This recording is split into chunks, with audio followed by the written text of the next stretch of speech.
வணக்கம். தி roosters crime time சீரீஸில் மீண்டும் ஒரு முறை நான் உங்களை வரவேற்கிறேன்.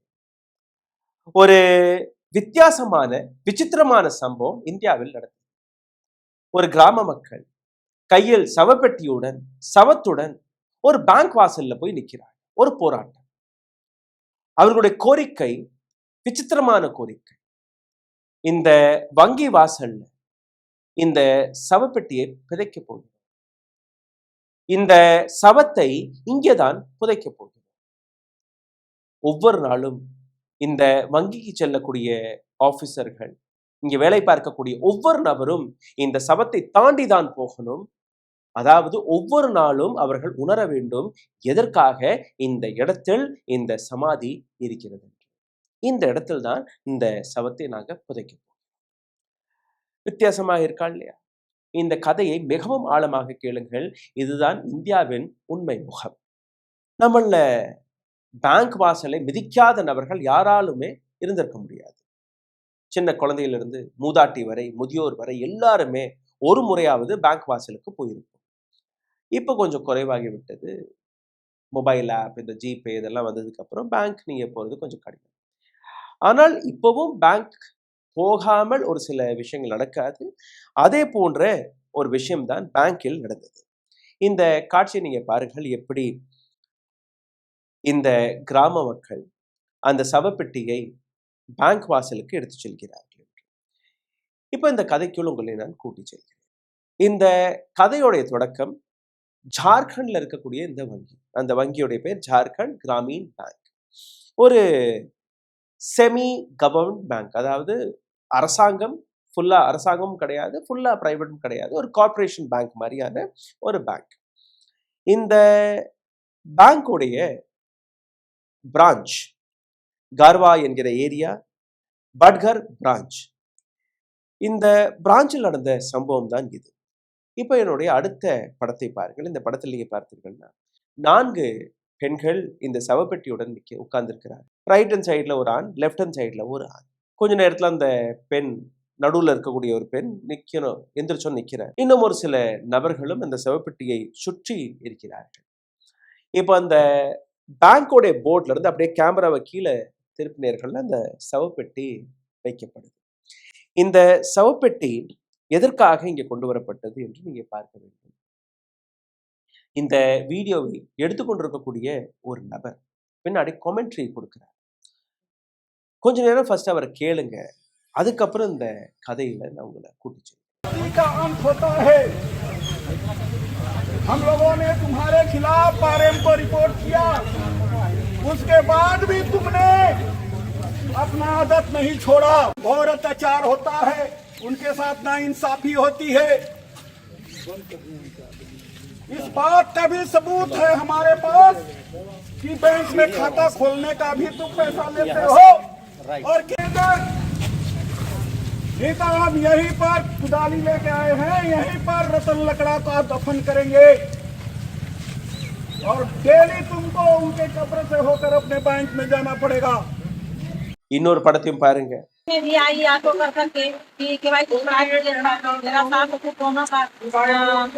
இந்த படத்துல கிராம மக்கள் அங்க போராடி கொண்டிருக்கிறார்கள். परेशान होके वो अपने ससुर को यहाँ टांग के ले आई। मैनेजर से कहा कि मैं अपने ससुर को टांग के ले आई हूँ, मरनासन है, कृपया आप चल के देख लीजिए, बैंक में नहीं चढ़ सकते हैं। இந்த கதையோடைய தொடக்கம் மார்ச் மாதத்திலே தொடங்கிவிட்டது. மார்ச் மாதத்திலிருந்து இப்போ ஜூலை மாதத்துல நம்ம நிற்கிறோம். ஜார்க்கண்ட் கிராமீன் பேங்க் ஒரு பாப்புலரான பேங்க். ஜார்க்கண்டை பொறுத்தவரை நீங்க பார்த்தீங்கன்னா ஆதிவாசிகள் வசிக்கக்கூடிய ஒரு மாநிலம். இந்த மாநிலத்தில் நடந்த சம்பவம் தான் இது. இங்க வசிக்கக்கூடிய ஒரு நபர், ஒரு முதியோர், ரத்தன் லடுக்கா இவருடைய பேர். ஒரு மகன் இருக்கிறான், பார்வை தெரியாது, கண் தெரியாது. அவருக்கு ஒரு மனைவி, மருமகன். மொத்தம் 4 பேர் தான் அவருடைய குடும்பத்தில். திடீர் என்று ரத்தனுக்கு ஒரு நாள் முடியாம போகுது. மருத்துவமனைக்கு போய் பார்க்கும்போது அவருக்கு டிவி. இப்போ டிவியை குணப்படுத்துவதற்காக நல்ல அட்வான்ஸ் மருந்து மாத்திரை எல்லாம் வந்துருச்சு. ஆனா கொஞ்சம் காஸ்ட்லி. இல்ல தொடர்ந்து அந்த மருந்து மாத்திரை ஒரு 6 மாசம் வரைக்கும் சாப்பிடணும். கொஞ்சம் நல்ல ஊட்டச்சத்து கொடுக்கும்படி உணவை எடுத்துக்கணும். இதெல்லாம் டாக்டர் கொடுத்து அனுப்பியிருக்காரு. இப்போ கிராமீன் பேங்க், கிராமப்புறத்தில் இருக்கக்கூடிய பேங்க், அப்ப அரசாங்கம் கொடுக்கக்கூடிய பல்வேறு சலுகைகள், அதுல இருந்து வரக்கூடிய பணம் எல்லாம் இந்த குடும்பம் அந்த பேங்க்ல சேர்த்து வைக்குது. எப்பெல்லாம் தேவைப்படுதோ 500,000 ரூபாய் போய் எடுத்துட்டு வந்துருவாங்க போல. விவசாயத்துல வரக்கூடிய பணம், மற்ற மற்ற இடங்கள்ல இருந்து வரக்கூடிய பணம். இப்போ முடியாம போச்சு, என்ன பண்றது? பணம் தேவை. அப்போ ரத்தன் மற்றும் அவருடைய மருமகள் 2 பேருமே வங்கிக்கு போறார்கள். இந்த மாதிரி எனக்கு பணம் கொடுத்துருங்க, எனக்கு தேவை. அங்க இருக்கக்கூடிய அதிகாரிகள், இல்ல பணமெல்லாம் கொடுக்க முடியாது, நீ தான் கேவைசியை சைன் பண்ணலையே. ஐயா கேவைசினா என்ன? ஆதார் கார்டு இருக்கா? ஆமாய்யா இருக்கு. ரேஷன் கார்டு இருக்கா? இருக்குய்யா. ஓட்டர்ஸ் ஐடி அதுவும் இருக்குய்யா. அதெல்லாம் எடுத்துட்டு வா. எடுத்துட்டு வந்து இங்க கேவைசி பதிவிட்டேன்னா அதுக்கப்புறம் உனக்கு இந்த பணத்தெல்லாம் நீ எடுத்துக்கலாம், உங்களுக்கு கொடுக்குறோம். சரியா, நாளைக்கு நான் வர்றேன். அப்ப அடுத்த நாள் மறுபடியும் மருமகளை கூட்டிட்டு ரத்தன் இதே வங்கிக்கு வர்றாரு. உடல்நிலை சரியா இல்லை, பணம் தேவை, மருந்து மாத்திரை வாங்கணும், நல்லா சாப்பிடணும், அப்பதான் டிவில இருந்து தப்பிக்க முடியும். அடுத்த நாள் மறுபடியும் ஒரு சாக்கு போக்க சொல்லி இந்த வங்கி அதிகாரிகள் அவரை விரட்டி எடுத்து விடுகிறார்கள். இதே போன்று அடுத்த நாள் அடுத்த நாள் அடுத்த நாள் கிட்டத்தட்ட 3 மாதங்கள் வரை இந்த போராட்டம் நடக்குது. வங்கி அதிகாரிகள் ஏதோ ஒரு சாக்கு போக்க சொல்லி இவர்களை விரட்டி அடிச்சிடுறாங்க.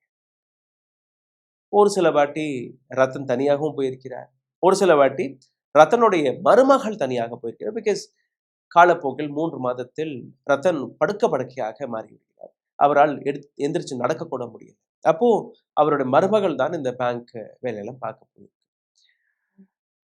ஒரு நாள் அங்களுடைய அதிகாரிகள், உனக்கெல்லாம் நாங்க கேவைசி பண்ண முடியாதுமா, அக்கவுண்ட் யார் பேர்ல இருக்கோ அவங்க வந்தா தான் இதை பண்ண முடியும்.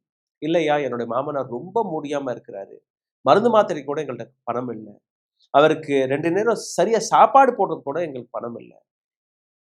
இந்த வங்கியில இருக்கக்கூடிய என்னுடைய அக்கௌண்ட்ல இருக்கக்கூடிய பணத்தை நீங்க கொடுத்துட்டீங்கன்னா ஏதோ அவரை காப்பாத்தி. எங்களுக்கெல்லாம் தெரியாது, ரத்தன் இங்க வந்தா மட்டும்தான் கேவைசி நடக்கும். இப்போ இந்த பொண்ணுக்கு ஒண்ணுமே புரியல. சரி, வீட்டுக்கு போய் அடுத்த நாள் அடுத்த படுக்கையில் இருந்த மாமனாரை ஒரு ஆட்டோவை பிடிச்சு மறுபடியும் அந்த வங்கிக்கு வந்தார். எப்படியோ கஷ்டப்பட்டு தட்டு தடுமாறி அந்த வங்கிக்குள்ள போய் அவர் உட்கார்றாரு. உட்காரக்கூட முடியல, அப்படியே தரையில படுத்துடுறாரு, ஏன்னா எந்திரிக்கவே முடியலையே. இந்த பேங்க் 2வது மாடியில இருக்கு. அந்த போட்டோ மறுபடியும் நீங்க பார்த்தீர்கள்னா ஃபர்ஸ்ட் ஃப்ளோர்ல 2வது ஃப்ளோர்ல அந்த பேங்க் இருக்கு. இப்போ ரத்தனுடைய மருமகள் மேல ஓடி போய், இந்த மாதிரி நான் மாமனாரை கூட்டிட்டு வந்திருக்கேன், கொஞ்சம் நீங்க சிரமத்தை பார்க்காம கீழே வந்து உங்களுடைய கை நாட்டெல்லாம் நீங்க வச்சுக்கினீங்கன்னா கேவைசி ஆயிரும், அந்த பணத்தை எங்களுக்கு கொடுத்துருங்க. அங்க இருந்த அதிகாரி மறுத்துட்டார். இப்போ அங்க ஒரு சோஷியல் ஆக்டிவிஸ்ட் இந்த விஷயத்தெல்லாம் பார்க்குற அந்த பொண்ணு கதறது, கீழே இருந்து மேலே வரும்போது அந்த நபர் கீழே படுத்திருக்கிறதெல்லாம் பார்த்துருக்காரு போல. அப்போ அவர் மனம் இறங்கி இந்த பொண்ணுகிட்ட போய், இந்த மாதிரிம்மா, இவங்கள்ட்ட பேசினாலாம் இந்த வேலைக்கும் ஆகாது, அதோ பாரு ஒரு அறை இருக்கு, அது கண்ணாடி போட்ட ரூம், அதுல பெரிய ஆஃபீஸர் பெரிய அதிகாரி உட்கார்ந்துருக்காரு, அங்க போய் நீ உன்னுடைய பிரச்சனையை பேசினீங்கன்னா அவர் உனக்கு உதவுவார். படிக்காத பெண்மணி, ஒரு ட்ரைபல் பெண்மணி, அங்க போய் அப்படியே கண்ணாடிக்கு பின்னாடி அதிகாரி உட்கார்ந்துருக்காரு, இங்க வெளியில கை கட்டிக்கினே நிக்குது ஐயா. கொஞ்ச நேரத்துல அந்த மேனேஜர் வெளியில வர்றாரு, என்ன பிரச்சனை? கையெடுத்து கும்பிட்டுக்கணும் ஐயா, இந்த மாதிரி கேவைசிக்கு வந்தேன், கேவைசி உங்களுடைய மாமனாரை கூப்பிட்டா தான் போடுவேங்கிறாரு. சரி கூட்டிட்டு வா, கூட்டிட்டு வந்தேன்னா போட்டுருவோம். ஐயா கூட்டிட்டு வந்துருங்க, கீழே இருக்கிறாரு, அவரால் எந்திரிச்சு கூட உட்கார முடியல, நீங்க கொஞ்சம் உங்களுடைய அதிகாரிகிட்ட சொன்னீங்கன்னா கீழே வந்து அந்த கேவைசி எடுத்துடுவாங்க. எங்களுக்கே நீ ஆர்டர் போடுறியா, எங்களுக்கே நீ கத்துக் கொடுக்குறியா, எப்படி நாங்க வேலை பார்க்கணும்? டப்புன்னு அந்த மேனேஜர் கீழே கார்டை கூப்பிட்டு, இந்த பொம்பளையும் இந்த லேடியோடைய மாமனார் 2 பேரையுமே விரட்டி அடி, பேங்க் வாசலை கூட இவங்க மிதிக்க கூடாது. அதே மாதிரி அந்த கார்டு இந்த 2 பேருமே துரத்தி அடிச்சிருக்கு. இந்த விஷயம் கொஞ்சம் கொஞ்சமாக கிராம மக்களுக்கு தெரிய வருது. கஷ்டப்பட்டு அந்த பொண்ணு மாமனாரை வீட்டுக்கோ கொண்டுட்டு வந்து சேர்த்து வச்சு என்ன பண்றது ஒண்ணுமே தெரியல. கடன் உடனே வாங்கி எப்படியோ அந்த நபரை காப்பாற்றக்கூடிய வேலையை இவர்கள் பார்க்கிறார். இப்ப அந்த இடத்துல நின்ற சோஷியல் மீடியா ஆக்டிவிஸ்ட் அவர் பேங்க் மேனேஜர் போய் சந்திச்சு, சார் நீங்க நேத்து அந்த பொண்ணை விரட்டி அடிச்சிட்டீங்க, கிராம மக்களுக்கு இந்த விஷயம் தெரிஞ்சிருச்சு, கோபத்துல இருக்கிறாங்க, உங்களோட பேங்கே இருக்குமா இல்லையான்னு நீங்க நினைச்சுக்கோங்க, அவருடைய வேலையை ஃபர்ஸ்ட் முடிச்சு கொடுங்க. ஃபர்ஸ்ட் டைம் 3 மாதமாக ஒரு பெண் அவருடைய மாமனார் 2 பேருமே அலைஞ்சிட்டே இருக்கிறாங்க. அப்பெல்லாம் இவர்களுக்கு பயம் வரல. முதல் முறையாக மக்கள் உதைக்க போறார்கள் தெரிஞ்ச உடனேயே, அடி வாங்க போறோம்னு தெரிஞ்ச உடனேயே டப்புன்னு 2 அதிகாரிகளை அவருடைய வீட்டுக்கு போய் இந்த கேவைசி முடிச்சுட்டு வாங்க அப்படின்னு அனுப்பியிருக்காங்க. வங்கிக்கு வந்த ரத்தன், விரட்டியடிக்கப்பட்ட ரத்தன் இப்ப அவருடைய வீடை தேடி பேங்க் அதிகாரிகள் போறாரு. சரி, பேங்க் அதிகாரிகள் அப்படியே படுத்த படுக்கையா இருக்கிறாரு, இருமிக்கின்னு இருக்கிறாரு. பேங்க் அதிகாரிகள் போய் இந்த கேவைசி ஃபார்மாலிட்டிஸ் எல்லாம் முடிச்சதுக்கு அப்புறம் ரத்தன் ஒரு வார்த்தை கேட்கிறாரு, ஐயா இப்பாவது என்னுடைய பணம் கிடைச்சிரும். ஒரு ஆசை, பணம் வந்துருச்சுன்னா மருந்து மாத்திரை கிடைச்சிரும், நல்ல சாப்பாடு கிடைச்சிரும், உயிர் பிழைத்து விடுவேன் என்கிற ஒரு சிறிய ஆசை. ஆமா, இன்னிதான் கேவைசி முடிஞ்சிருச்சு இல்லையா, இன்னி நீ பணமெல்லாம் எடுத்துக்கலாம். ஒரு சந்தோஷம், திருப்தி, மன திருப்தி. 3 மாசமா எந்த கேவைசிக்காக அலைய விட்டார்களோ அவர்களே வந்து ஐயா சாமியே வந்து கையெழுத்து போட வச்சுட்டாங்க, நீ பணம் வந்துடும். இந்த பக்கம் பேங்க் அதிகாரிகள் வெளி போக ரத்தன் உயிரை விட்டுறார். 3 மாசமா இதுக்காக தான் காத்துட்டு இருக்காரு. ரத்தன் உயிர் விட்ட உடனேயே கிராம மக்கள் ஏற்கனவே கோபத்துல தான் இருந்தாங்க. இப்ப இந்த விஷயம் தெரிஞ்சிருச்சு. இப்போ கிராம மக்கள் ரத்தனுடைய அந்த பெட்டியில போட்டு எல்லாருமே நீங்க தொடக்கத்துல பார்த்த இந்த 2 காட்சிகள் தான் பேங்க் வாசல்ல கொண்டு போய் வச்சுட்டாங்க.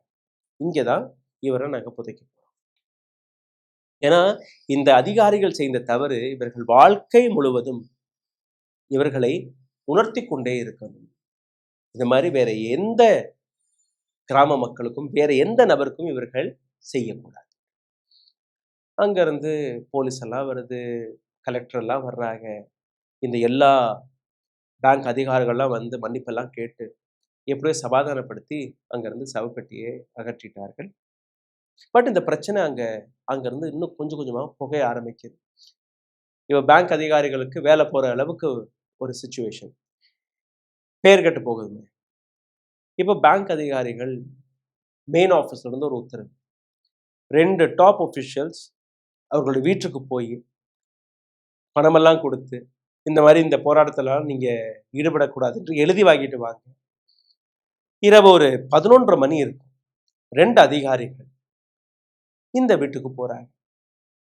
மகன், மருமகள், மனைவி, இந்த 3 பேரும் அந்த வீட்டில் இருக்கும். போன உடனே ஃபர்ஸ்ட் லைட் ஆஃப் பண்ணுங்க, நாங்கள் இருட்டில் தான் பேசுவோம். லைட்டெல்லாம் ஆஃப் பண்ண வச்சு பேசிட்டு இருக்கும்போது கிராம மக்களுக்கு இந்த பேங்க் அதிகாரிகள் வந்ததாக தெரியும். அந்த பேங்க் அதிகாரிகள் வரும்போதே பைக் ஒரு 200 மீட்டர் தொலைவிலே விட்டுட்டு நடந்து தான் வந்திருக்காங்க, யாருக்குமே தெரியக்கூடாது. இப்ப அங்க அந்த கிராமத்துல இருந்த ஒரு நபர் தைரியமா மொபைல் போன் எடுத்துட்டு, இந்த நேரத்துல என்ன உனக்கு வேலை, எதுக்கு இங்க நீ வந்த, இது உன்னுடைய பேங்கா, எதுக்காக நீ வந்தேன்னு மிரட்டும் போது அவர்களுக்கு புரியல. அப்படியே தப்பிச்சு ஓடக்கூடிய அந்த காட்சி நீங்களே பாருங்க. அப்போ உங்களுக்கு புரிய வரும் எப்படியெல்லாம் இந்த நாட்டில் ஏழைகளை இவர்கள் நடத்துகிறார்கள். इतना रात को आप लोग कहाँ आए हैं? बैठिए बैठिए, कहाँ आए हैं? आप बैंक मैनेजर है ना? हैं? रुकिए, सब कर रहे हैं फालतू वाला ये सब चीज रुकिए, आपका कोई ये है? कोई नहीं है कुछ, इसका मतलब क्या है? आप लोग कहाँ आए हैं इतना रात को? बैंक है क्या है? आप लोग जवाब दीजिए। नहीं वो बोला था बैंक है कि क्या है? आप लोग कहाँ आए हैं रात में? लाइट क्यों बंद कराए थे? इसका जवाब दीजिए हम लोगों को। लाइट क्यों बंद करवाए हैं? काहे लाइट बंद करवाए? अरे छोड़िए ना सर, काहे ना परेशान है? देखिए बैठिए बैठिए, इज्जत से बैठिए आप लोग, ठीक है बैठिए। नहीं हम नहीं नहीं, कहाँ जा रहे हैं? मारना चाह रहे हैं? मारेंगे नहीं, हम लोग मारेंगे नहीं, लेकिन आप लोग आए कहाँ हैं रात के? हैं? बड़गर के बैंक मैनेजर कृष्णा कुमार राम और ये क्या नाम है उनका जी? नंदलाल रात में आकर के इस विधवा महिला के घर में लाइट बंद करा करके यहाँ पर क्या बात कर रहे हैं। जब हमने आया कि यहाँ पर ये लोगों को पकड़ने, तो गाड़ी देख लीजिए कि यहाँ 200 किलोमीटर दूर में गाड़ी रखे हैं। लाइट दिखाइए जी, इधर लाइट दिखाइए। बैंक मैनेजर जा रहे हैं, यहाँ देख लीजिए, आगे आगे नंदलाल जा रहे हैं। अरे काहे ला अर्जुन जी सब कर रहे हैं, आपसे कोई मेरा पर्सनल कुछ है क्या? और कुछ बोलना है बोलिए। अरे क्या समझ में नहीं आ रहा। देख लीजिए, मैं आप लोगों को दिखा रहा हूँ, नंदलाल जी गाड़ी में बैठ गए। बाइक इतना दूर, बताइए कहाँ जाते हैं?